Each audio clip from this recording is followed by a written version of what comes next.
كله اللهم لك الحمد حمدا كثيرا طيبا مباركا فيه كما أنت أهل. فصل وسلم على سيدنا محمد وعلى آل محمد وعلى أزواجه المطهرات وعلى جميع الأنبياء والمرسلين وعلى سائر الصحابة والصحابيات كما أنت أهل. وقل بنا ما أنت أهل فإنك أهل التقوى وأهل المغفرة. فقال الله تبارك وتعالى في القرآن المجيد والفرقان الحميد: أعوذ بالله من الشيطان الرجيم بسم الله الرحمن الرحيم وما الحياة الدنيا إلا لهو ولعب. وقال الله تبارك وتعالى: وما الحياة الدنيا في الآخرة إلا قليل. صدق الله العظيم وصدق رسوله النبي الكريم ونحن على ذلك من الشاهدين والشاكرين والحمد لله رب العالمين. درود شریف پڑھ لیں. اللهم صل على سيدنا محمد وعلى آل سيدنا محمد وبارك وسلم. اللهم صل على سيدنا محمد وعلى آل سيدنا محمد وبارك وسلم. اللهم صل على سيدنا محمد وعلى آل سيدنا محمد وبارك وسلم.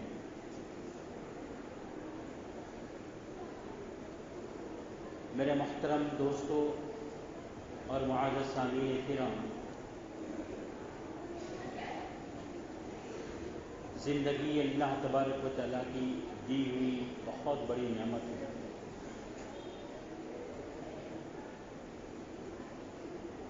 اس زندگی کے دو پارٹ ہیں. ایک انسان کا جسم ہے اور ایک انسان کی روح ہے.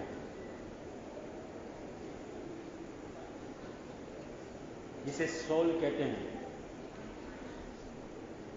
جسم کسی اور چیز سے بنتا ہے اور روح کسی اور چیز سے بنتی ہے. جس سے جسم بنتا ہے اس سے روح نہیں بنتی.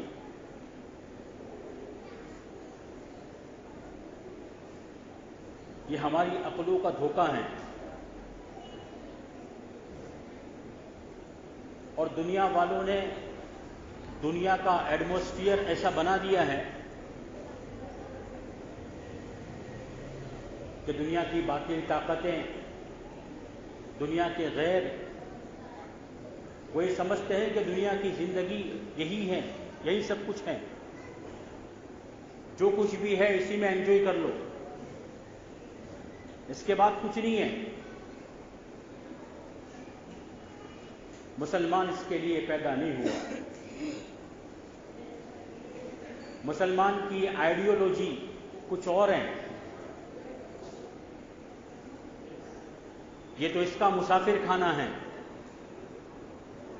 یہ اس کا ٹیمپرری ایک گھر ہے. اسے کہیے کہ یہ ایگزامینیشن ہال ہے. اللہ تبارک و تعالیٰ نے مجھے اور آپ کو اس جہاں میں تیاری کے لیے بھیجا ہے. اصل زندگی کوئی اور ہے. انسان 3 قسم کے جہاں سے آیا. 3 جہاں ہیں. ایک ماں کا پیٹ. جب بچہ ماں کے پیٹ میں ہوتا ہے تو یہ سمجھتا ہے کہ میری دنیا یہی ہے. لیکن اللہ تبارک و تعالیٰ اس جہاں سے دنیا کے پیٹ اور دنیا کے جہاں میں لے آتا ہے. اب دنیا کے جہاں میں آنے کے بعد اگر کوئی ریٹرن جانا چاہے اور ماں کے جہاں میں اور ماں کے پیٹ میں جانا چاہے تو جا نہیں سکتا. یہ دنیا کا ایک جہاں ہے. اس میں اور آپ ایک وقت مقرر لے کر آئے ہیں. کون کتنا جیے گا یہ کسی کو نہیں پتا، لیکن جانا ضرور ہے. کوئی بیماری میں جائیں، کوئی تندرستی میں جائیں، کوئی جوانی میں جائیں، کوئی بچپن میں چلا جائیں، کوئی پیدا ہوتے ہی چلا جائیں، کوئی بڑھاپے میں جائیں، کوئی کچھ کر کے جائیں، کوئی بغیر کچھ کر کے جائیں. جانا ضرور ہے. اور اس پوری زندگی کا اس خالق اور مالک کو پورا حساب دینا ہے.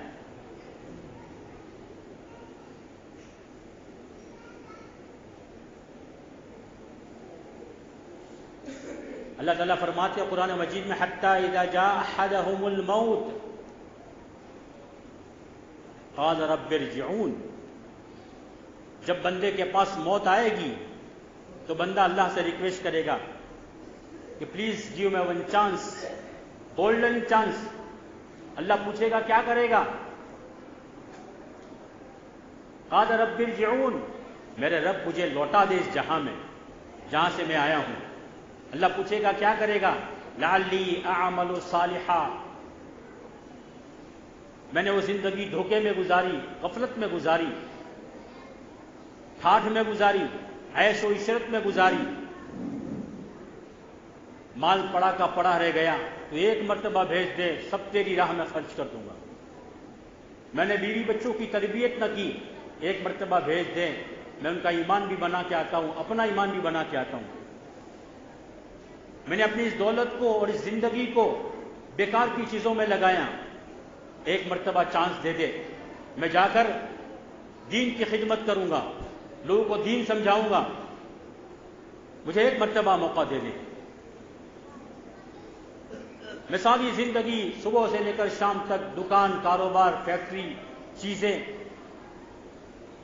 انسان نے اپنی زندگی کا مقصد صرف 3 چیزوں میں بنا لیا ہے اور اسی میں گھیر رکھا ہے، ایک دفتر، ایک دستر اور ایک بستر۔ دفتر میں سب آ گیا، اس کی جاب، اس کی ڈیوٹی، اس کی آٹو رکشہ، اس کا ٹیمپو، اس کی فیکٹری، اس کی دکان، اس کی منڈی۔ دستر کہتے ہیں کھانے کے جو ہے دسترخوان کو۔ کماتا کیوں ہے؟ کیونکہ کھانے کے لیے۔ کھاتا کیوں ہے؟ کمانے کے لیے۔ یہ دونوں کیوں کرتا ہے؟ کہا آخر میں سونے کے لیے۔ سوتا کیوں ہے؟ پھر دوبارہ جانے کے لیے۔ دفتر، دستر اور بستر، یہ میری اور آپ کی آئیڈیالوجی میرے نبی نے ہمیں نہیں بتائی۔ یہ تو دنیا والوں کا جہاں ہے، یہ تو دنیا والے اس کے لیے پیدا ہوئے ہیں۔ مسلمان اس کے لیے تھوڑی پیدا ہوا ہے، ایمان والا اس کے لیے تھوڑی پیدا ہوا ہے۔ یہ اللہ سے ریکویسٹ کرے گا کہ باری تعالیٰ ایک مرتبہ تو ریٹرن بھیج دے۔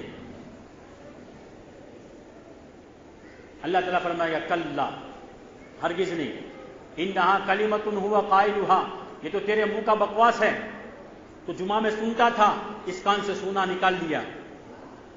دین کی دوسری مجلسوں میں تم سنتا تھا، علماء کرام آتے تھے، مفسرین آتے تھے، محدثین آتے تھے، خطیب خطبہ دیتے تھے، تجھے سمجھاتے تھے، تیرے گھر آتے تھے، گھر گھر کی محنت ہوتی تھی، فرد فرد کی محنت ہوتی تھی، بڑے بڑے اجتماع ہوتے تھے، تو یہاں سے سنتا تھا، وہاں سے نکالتا تھا۔ وَمِن وَرَائِهِمْ بَرْزَخٌ إِلَى يَوْمِ يُبْعَثُونَ۔ تو جسم کا بننا کچھ اور ہے اور روح کا بننا کچھ اور ہے، اور جسم اصل نہیں ہے۔ اللہ کی قسم کھا کے کہتا ہوں، جسم اصل نہیں ہے، روح اصل ہے۔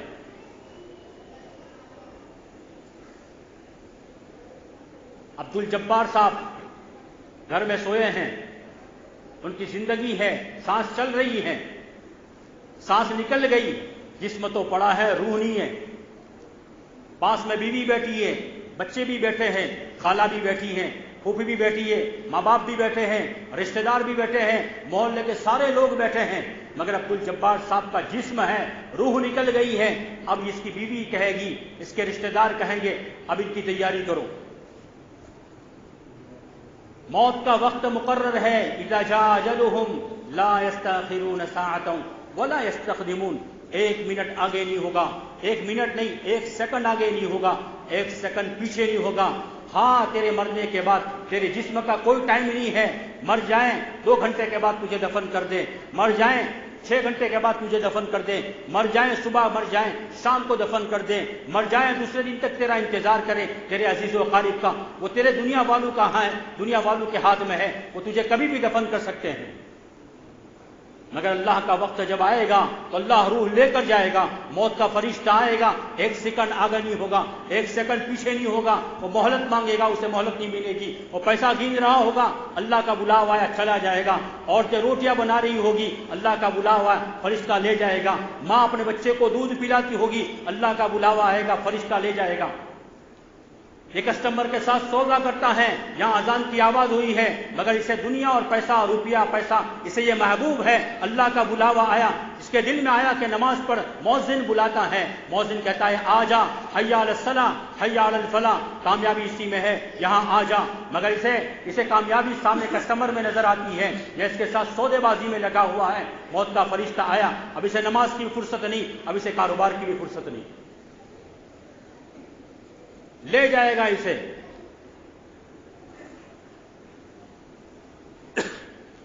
یہ دنیا بڑی بے وفا ہے، اس نے آج تک کسی سے وفا نہ کی۔ ارے وہ بیوی جو اپنے شوہر سے محبت کرتی تھی، جو شام تک انتظار کرتی تھی، جو فورن میں ڈیوٹی کرتا تھا، 2 سال ویٹ کرتی تھی، آج اسی بیوی سے کہا جائے کہ یہ تیرا شوہر ہے جس کے ساتھ تو نے 20 سال گزارے، 40 سال گزارے، 50 سال گزارے ہیں، ایک رات اپنے شوہر کے ساتھ مرنے کے بعد اپنے بیڈ روم میں گزار کے دکھا دے۔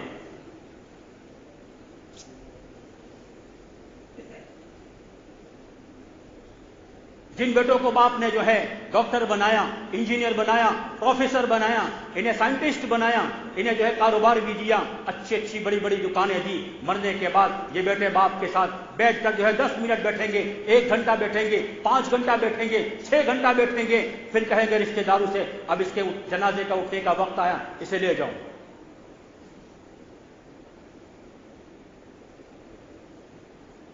کیا ہوا؟ کچھ نہیں، 4 دن مگرمچھ کے آنسو روئیں گے، بیوی بھی روئے گی، عزیز و اقارب بھی روئیں گے، بچے بھی روئیں گے، پھر سب بھول کے ختم ہو جائیں گے، کوئی کسی کو یاد نہیں کرتا۔ یاد وہ اولادیں کرتی ہیں جن اولادوں کے پیچھے محنت کی ہو اور اولادوں کو نیک اور صالح بنایا ہو، اور جس نے اپنی دنیا میں محنت کر کے آخرت کی جو ہے تیاری کی ہو۔ دنیا کا روپیہ پیسہ جو کمایا، کھایا، پیا، وہ سب نفع میں رہا، جو بچایا وہ تیرا نہیں ہے، وارثوں کا ہے۔ اسے اللہ کے راستے میں چلتا کر۔ اسی لیے حدیث پاک میں آتا ہے، بندہ جس دولت کو اللہ کے راہ میں خرچ کرتا ہے تو اس کا دل بھی اس دولت کے پیچھے بھاگتا ہے، یعنی آگے مرنے کے لیے اس کا دل راضی ہوتا ہے، اور یہ دنیا میں لگاتا ہے تو اس کی روح دنیا ہی میں پھنسی رہتی ہے۔ ایک اللہ والے بزرگ عطار رومی رحمۃ اللہ علیہ، ان کی دکان پر آئے، ایک فقیر تھا، آیا دکان پر، کبھی اس بوتل کو دیکھتا، کبھی اس بوتل کو دیکھتا، کبھی اس ڈبی کو دیکھتا۔ عطار رومی رحمۃ اللہ علیہ اسے گھور کے دیکھ رہے تھے اور کہہ رہے تھے، کیا بات ہے فقیر، کیا دیکھ رہا ہے تم؟ کہا میں یہ سوچ رہا تھا کہ اتنی ساری بوتلیں ہیں جس میں جڑی بوٹیاں بھری ہوئی ہیں، تیری روح ساری بوتلوں میں پھنسی ہے، تیری روح کیسے نکلے گی؟ ہر بوتل میں تیری روح پھنسی ہے۔ تو عطار رومی نے کہا، اچھا فقیر تو ہی بتا تیری روح کیسے نکلے گی؟ کہا شام کو چوراہے پہ میرا جنازہ اٹھے گا۔ عطار رومی رحمۃ اللہ نے دل ہی دل میں کہا، ایسے کہنے والے تو بہت آتے ہیں۔ شام کا وقت ہوا، چوراہے پر لوگوں کی بھیڑ لگی، عطار رومی رحمۃ اللہ نے اپنے خادم کو بھیجا کہ وہاں دیکھو تو اسی کیا ہوا۔ خادم نے کہا کہ حضرت اس صبح جو فقیر آیا تھا نا، اس کا جنازہ اٹھ رہا ہے۔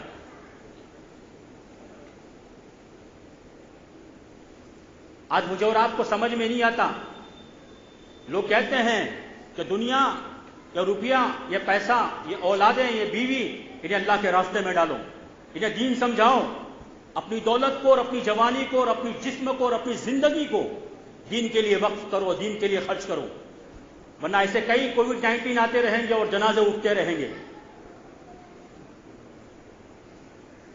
کسی نے سوچا نہیں تھا اتنے سارے اللہ کے عذاب میں چلے گئے۔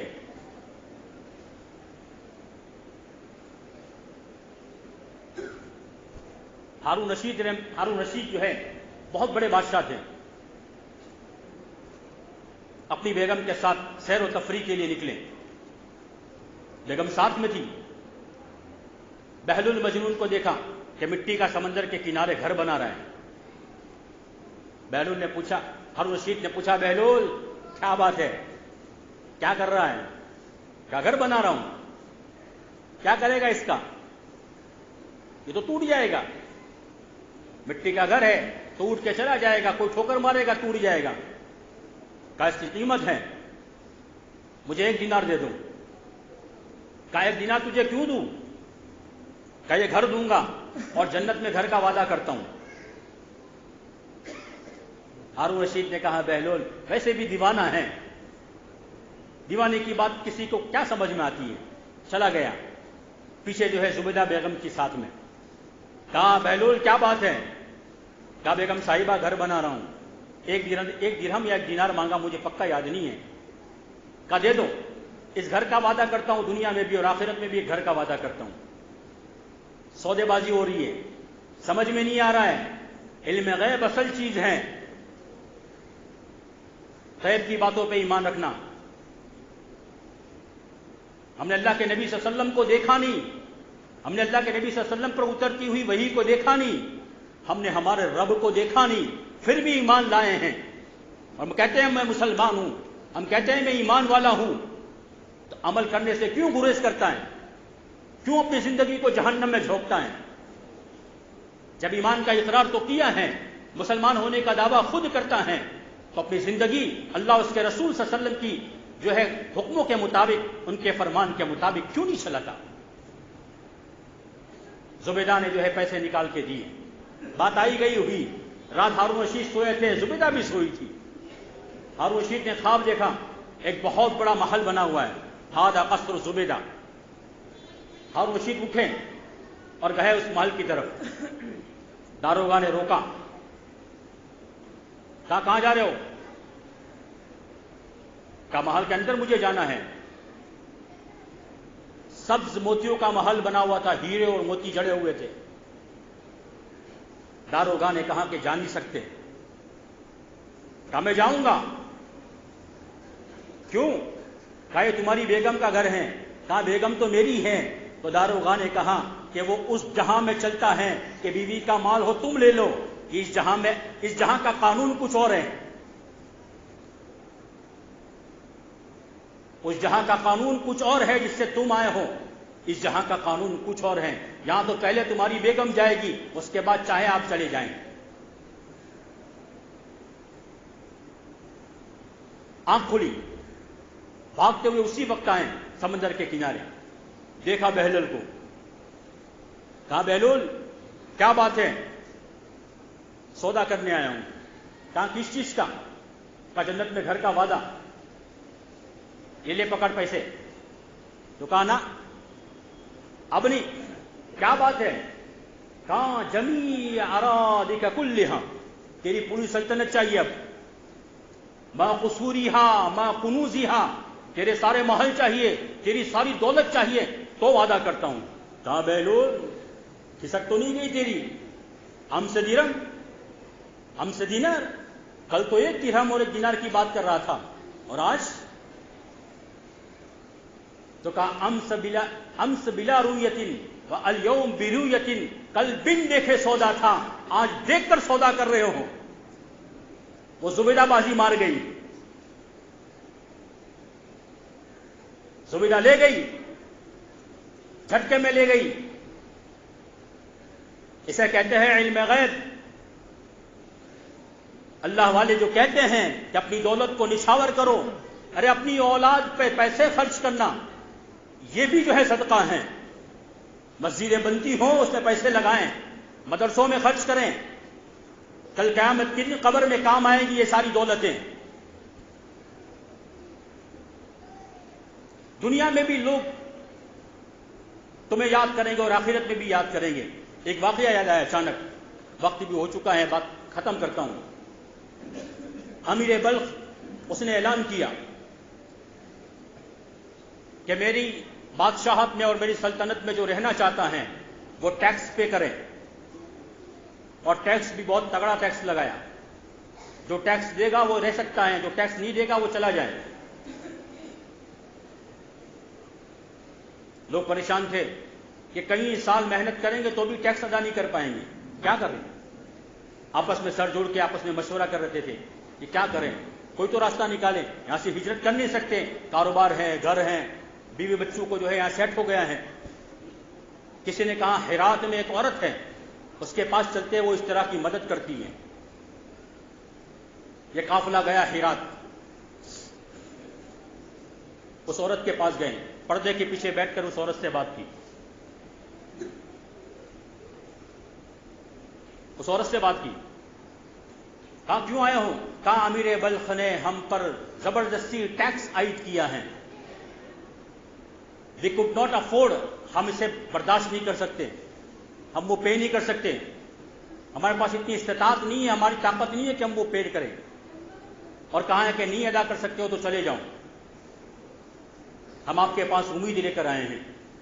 ہرات کی اس خاتون نے اللہ اسے جزائے خیر عطا فرمائے، کہاں بیٹھو، اپنے کمرے میں گئی اور ایک چادر لے کر آئی اور ان کے حوالے کر دی، کہاں اسے بیچ دینا اور اپنا اور شہر والوں کا جو ہے ان سب کا ٹیکس ادا کرنا، پیسے بچ جائیں مسجدیں بنا لینا، میرے پاس پیسے لے کر واپس نہ آنا، اور یہ چادر بھی میرے پاس واپس لے کر نہ آنا۔ دین کیا تھا دوستو، وہ بتا رہا ہوں، اللہ کرے میری اور آپ کی سمجھ میں آ جائے، پوری امت کی سمجھ میں آ جائے، ہمیں بھی سمجھ میں آئے، ہماری عورتوں کو بھی سمجھ میں آئے۔ یہ لے کر گئے، بازار میں لے کر گئے، اسے بیچنا شروع کیا، سب دیکھ کر حیران ہو گئے، اس میں قیمتی اصلی ہیرے موتی جڑے ہوئے تھے، کوئی اسے خرید نہیں سکتا تھا۔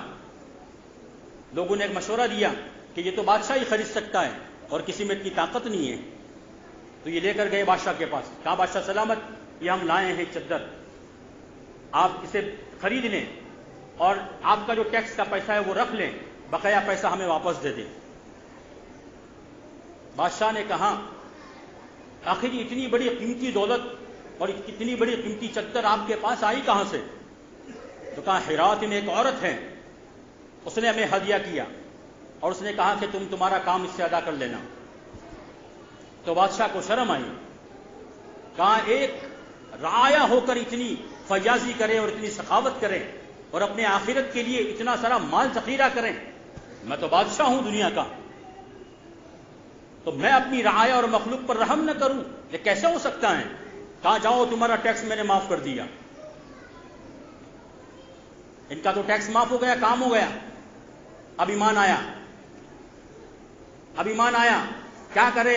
چادر تو دے دی ہے، 10-12 آدمی ہوتے ہیں نا مشورے کے، کہا اسے بیچ باچ کے اپنے گھر بنا لیتے ہیں، کاروبار بنا لیتے ہیں، ہوٹل بنا لیتے ہیں، تجوریاں بھر دیتے ہیں، مگر نہ، کہا ہم جس مقصد کے لیے، جس پرپس کے لیے چادر لائے تھے وہ تو ادا ہو گیا، اب یہ تو جس کی امانت ہے اسے واپس کر دیتے ہیں۔ اب یہ قافلہ گیا پھر ہرات اور اس خاتون کے پاس جا کے بیٹھا کہ اللہ آپ کو جزائے خیر دیں، آپ نے کیسی چادر عطا کی تھی کہ بادشاہ کو رحم آیا اور بادشاہ نے ہمارا ٹیکس معاف کر دیا، یہ آپ کی امانت ہم آپ کو واپس کرنے آئے ہیں۔ سبحان اللہ، اس خاتون نے کہا کہ میں آپ سے یہ چادر واپس نہیں لے سکتی۔ قافلہ والوں نے پوچھا بہن آخر کیا بات ہے، آپا دیدی کیا بات ہے، کیوں واپس نہیں لے گی؟ کہا اس چادر پر اب غیر محرم کی نظر پڑ چکی ہے، اور غیر محرم کی نظر جس چیز پر پڑ جاتی ہے وہ چیز میں اپنے گھر میں نہیں رکھتی۔ ذرا اپنے گھروں کو بھی دیکھیں، اپنی بچیاں اور اپنی بیویاں اور اپنی بہو کو بھی دیکھیں کہ پردہ کیا چیز ہوتی ہے، حیا کیا چیز ہوتی ہے۔ الحیاء من شعبۃ الایمان، کہا جاؤ اسے لے جاؤ، اسے لے جاؤ، اسے بیچ دو اور بیچ کر اس کی مسجدیں بنا لینا اور جن کے کاموں میں خرچ کر دینا۔ یہ گئے افغانستان میں 4000 مسجدیں بنی ہیں اس عورت کی چادر سے، 2000 گیسٹ ہاؤس سرائے بنے ہیں اس عورت کی چادر سے، کئی ہزار یتیم خانے بنے ہیں، آج بھی اس پہ لکھا ہوا ہے کہ ہرات کی ایک عورت نے بنایا ہے، آج بھی اس پہ لکھا ہوا ہے۔ مسجدوں پہ، سرایوں پہ، یتیم خانوں پہ کہ خیرات کی نام نہیں لکھا. اخلاص اسے کہتے ہیں، اخلاص. اللہ کے لیے خرچ کرنا جانتے تھے. تو خرچ کرنا سیکھیں. ہمارے آس پاس میں مشورے سے جو جگہ لی جائیں اس میں اللہ کے راستے کے، اللہ کے واسطے جو ہیں ہم سے جو ہو سکتا ہے وہ کریں. اللہ اس کا بہت بڑا اجر دے گا. حدیث پاک میں آتا ہے من بنا مسجدا للہ بنى اللہ له بیتا فی الجنہ. جو اللہ کے لیے دنیا میں گھر بنائے گا. اللہ کو میری اور آپ کی ضرورت ہے. اللہ کو میری اور آپ کی دولت کی ضرورت ہے. کیا اللہ میری اور آپ کی دولت کا پیاسا ہے؟ جس نے اتنا بڑا جہاں بنایا، کیا وہ میری اور آپ کی دولت کا پیاسا ہے؟ نعوذ باللہ. وہ چاہے تو ایسی نہیں پوری دنیا میں مسجدیں بنا لے، اسے کیا فرق پڑتا ہے؟ اس کے خزانے تو لامحدود ہیں. مگر میری اور آپ کا ایمان ہے، میری اور آپ کی زندگی ہے. مجھے اور آپ کو اس کے لیے بھیجا ہے کہ تم کیا کر کے آتے ہو. اس لیے ہاتھ جوڑ کے کہتا ہوں، اللہ کے واسطے اپنی زندگیوں پہ رحم کھائیں، اپنی اولادوں پہ رحم کھائیں، اپنی آس پڑوس میں رہنے والوں پہ رحم کھائیں. ایک دینی ماحول کو بنائیں، دینی فضا کو بنائیں. جب دینی ماحول اور دینی فضا بنے گی تو مدینہ والا ماحول بنے گا. ایک بات یاد آئی، شارٹ فارم میں سنا دیتا ہوں. ایک یہودی اپنے بچے کو لے کر مدینہ منورہ کے بازار میں گیا. بیچ بازار میں یہودی کے بچے نے کوئی چیز اٹھائی اور لی اور منہ میں ڈال دی. باپ نے جو ہے زوردار تماچا رسد کیا. کہاں شرم نہیں آتی؟ کہا ابا حضور کیا ہوا؟ آپ نے مجھے کیوں مارا؟ میں نے چیز تو کھائی ہے، اپنے پیسوں سے خریدی ہے، حلال ہے یہ چیز. کہا تجھے شرم نہیں آتی؟ رمضان کا مہینہ چلتا ہے، مسلمان مرد اور عورتیں بچے روزہ رکھتے ہیں اور تو ان کے سامنے چیزیں کھاتا ہے. یہ ماحول کا اثر تھا. ماحول ایسا بنا تھا کہ کسی منافق کی ہمت نہیں ہوتی تھی کہ جماعت کے ساتھ نماز چھوڑ دے. اس کے لیے محنت بھی کریں، ارادے بھی کریں. جو چیز اصل کہنی تھی وہ تو رہ گئی. جسے کہتے ہیں ڈٹرمیشن پاور.